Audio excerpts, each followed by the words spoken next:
I wrote Charge It, actually the feature that Alonzo Jackson is on. I wrote that verse, I think 2017, nope, 2018. It was like December 2018, I think. And it was a situation because at the time, me and him, like, we weren't dating or anything. He was coming out of a relationship and I was coming out of a relationship, and they were both kind of toxic. So at the time, he sent over the beat, and I'm just like, I had wrote a verse about, my feelings at the time to a different beat, and it just didn't hit as hard. I remember even telling the engineer, like, cut it off, I'm done, I don't want to do this. Like, I just couldn't get into it. I left the studio, and when he sent me that one, I'm like, it was something about that beat that just, it gravitated to me. And I wrote that verse, send it back to him. That was one of the first songs that I held on to, not really to say, okay, I got a tape or I'm going to start a tape. Really, I'm going to be truthfully honest. Every song on that tape was on the fly. It was one of those ones that was like, hey, this is good enough to put on a tape. And that's how we came up with the tape. It was never just thoroughly planned or, we're going to put you with this producer and that producer, and this is how we're going to build the tape. Everything was on the fly. Even with DJ L, when I first met him, that's actually how I got up with Herb and Mickey, was through DJ L. So we worked in the studio a couple of times, and he used to be like my favorite producer working with. We'll drink coffee and we'll just go all night. And that's what I like. Some people get a little tired. They want to go home. I want to work.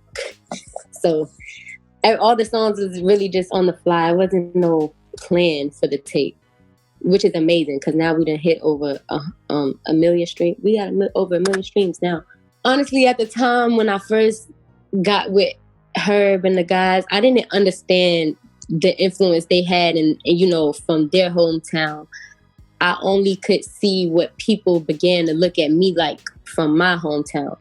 So, and it was a little like, I don't want to say it was regular for me, but I wasn't like super starstruck or anything like that.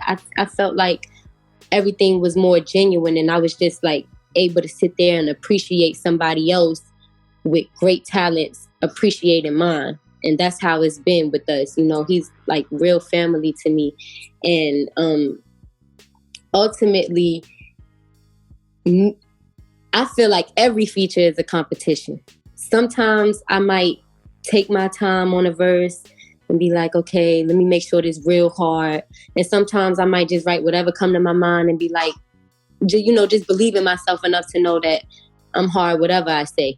But Herb will tell you that he gonna try to murder me on any track we get on. That's just the vibes between us because that's how we rap. I've always heard like I'm a female G Herbo. So now it's like I have to uphold that and I have to rap with him when he raps because for some reason, that man must rap in his sleep or something. He got verses for days and years. So it's definitely a competition. But ultimately, I think we balance each other out, with our flows. Sometimes he might go fast and I might give, a slower tempo just to balance for the people because I know me and him both rap really fast. Nobody will know the lyrics. But we've always made bangers. I don't think me and Herb ever made a bad song. We still have like a couple unreleased songs too. But like Cool on the tape and Painter, like Cool going crazy right now. That was just kind of on the fly too. I wrote Cool maybe 8 months before Herb even got on the verse, and I just had it sitting in my phone. So I don't know, it's fun working with dude. That's my brother. So one of my influencers with creating in the studio would definitely be Mickey Halstead. He's my manager, more like big brother, dad to me. But because I've always been really free in my music and I never wrote songs. I always just wrote freestyles or remixed other people's beats. So he was the one who taught me, like, we're going to have to get some songs from you. I need you to start putting hooks on these songs. Take the hardest part of write a verse and take the hardest part of your verse and make that the hook, because I didn't know how to count my bars. I didn't know how to make hooks at first because I just wanted to be a rapper. I'm like, nigga, I'm a rapper, you know. I don't think I'm a song maker, and I kind of outdid myself really with this tape. I had to show myself, you know, it gave me a chance to learn some of the things that I thought I couldn't do. So, you know, self-doubt, that was my tape, kind of helped me overcome some of those situations really. So definitely song structure I learned from Mickey.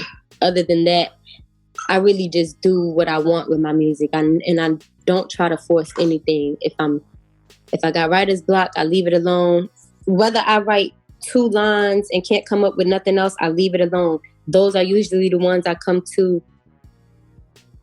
2 months from then, and then those be the hottest ones. So